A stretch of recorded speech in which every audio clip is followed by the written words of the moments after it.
क्या आपने ये और ये ऐसी कंडीशंस देखी हैं किसी रिलेटिव्स के या अपने घर में?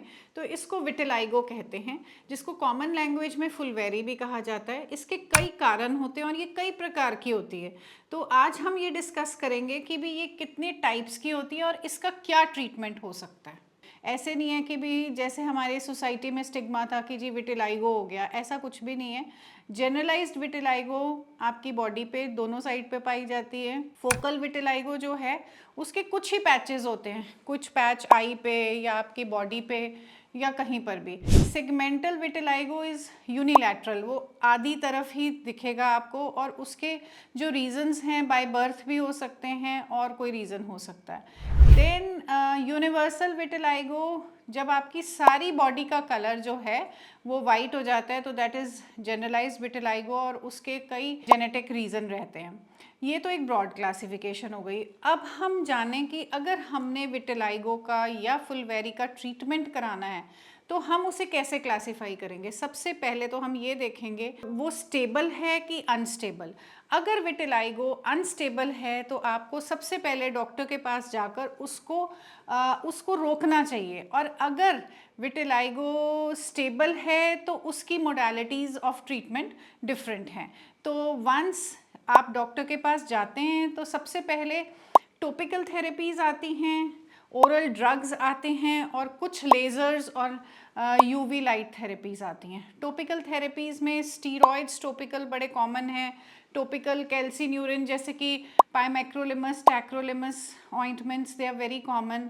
तो एक आजकल नया ट्रीटमेंट आया है जिसमें कुछ यूवी एब्जॉर्बिंग मॉलिक्यूल्स हैं। It's an innovative formula.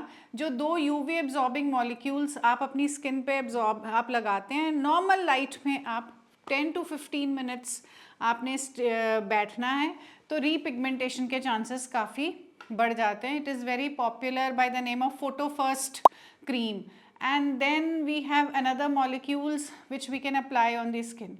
अब अगर अनस्टेबल विटिलाइगो है तो oral therapies are the first line of treatment. हम पहले उसको रोकेंगे।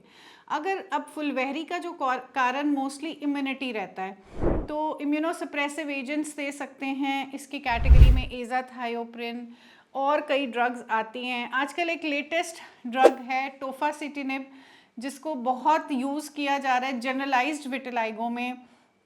आप डॉक्टर से कंसल्ट करिए, वो आपके टेस्ट करके इसको आपको देंगे and it has good results. Then we have lasers, excimer lasers are there. Then we have PUVA units in which you can sit and absorb the light, and then you can have other therapies and other lasers with which you can correct your vitiligo. So the tagline is that vitiligo can be cured.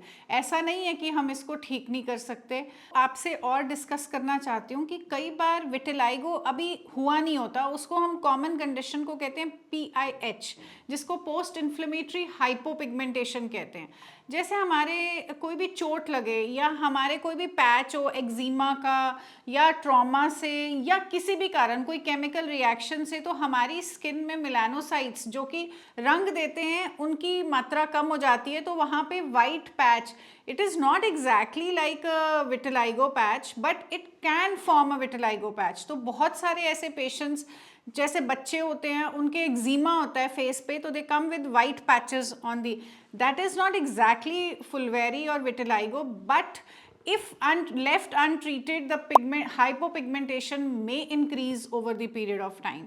So if you have a cause or you know that कि ये chemical reaction हुआ है, जैसे कि कई सारी skin diseases जैसे DLE या किसी में भी hypopigmentation हो सकता है, ये ज़रूरी नहीं है कि वो विटिलाइगो ही हो।